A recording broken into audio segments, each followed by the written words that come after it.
Let's discuss the fifth pillar of Iman, that is believing in life after death, believing in the hereafter. First, we'll discuss life after death in Hinduism. The common Hindu, he believes in the cycle of birth, death and rebirth, known as samsara, the theory of reincarnation.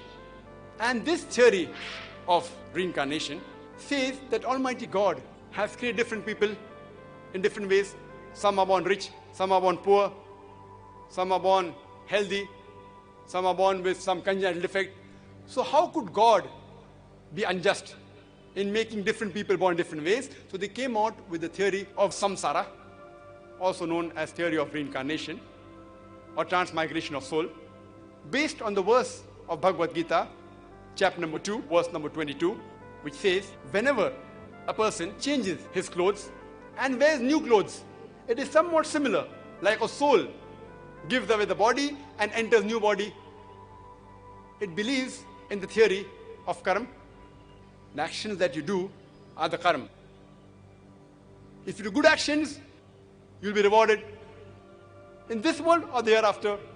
If you do bad actions, you'll get a punishment. They also believe in the theory of dharma. Dharma means a person should live life according to the guidance of Almighty God. If you do good dharma, then your karma also will be good. And they believe in moksha. That means free from the cycle of birth, death and rebirth. If you analyze that this concept of transmigration of soul or samsara is nowhere mentioned in the Vedas. What the Vedas speak is about the Punarjanam. Punar means next or again. Janam means life. So Punarjanam means next life or life again.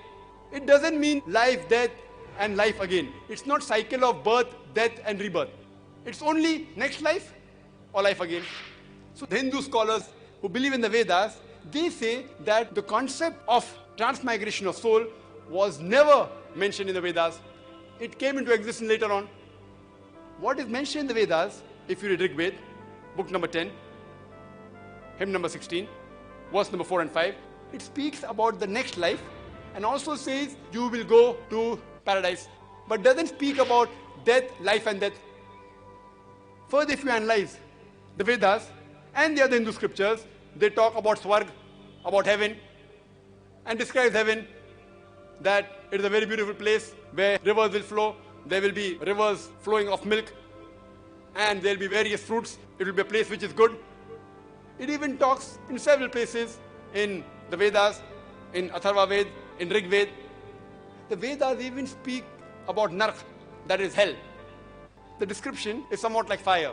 And it says that this fire of hell will be bad and a person won't be able to bear the pain in hell. So the concept of hell and heaven is there. But the concept of death, birth and death is not there anywhere in the Vedas.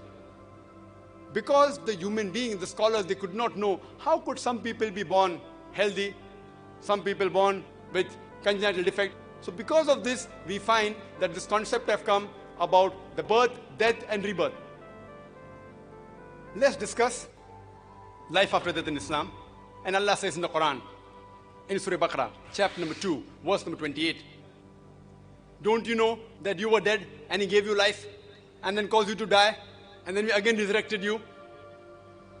Your resurrection, by Allah mentioned in the Quran, is you come in this world only once and again you're resurrected. And Allah says in the Quran, in chapter 67, verse number 2, that Allazi khalaqal mauta wal hayata. It is Allah who has created death and life to test which of you is good indeed. This life is a test for the hereafter. Allah says in the Quran, in Surah Al-Imran, chapter number 3, verse number 185, Allah says that kullu nafsin zaikatul maut. Every soul shall have a taste of death. The final recompense is on the day of judgment. And those who save from the hellfire and get guarded in the life, they will achieve the objectives of this world. For this world is nothing but mere amusement and chattels of deception. The description of heaven is given in the Quran. it describes that there are many rivers in the heaven. There are rivers of milk, and there will be various fruits. It is a very beautiful place. And Quran also describes about the hellfire. Allah says in the Quran in Surah Baqarah, chapter number 2, verse number 24, about the description of hell. And if we analyze in the Quran, as compared to Hinduism, it doesn't have a philosophy that life, death, and life again. Because some people are born rich, some people are born poor, some people are born with health, some people with congenital defect. Allah says that this life, different people have different tests. And depending upon different tests, the life will keep on changing. Let's discuss the sixth pillar of Islam. The sixth pillar of Islam is destiny. It's qadar. And Allah says that Allah subhanahu wa ta'ala has certain things destined.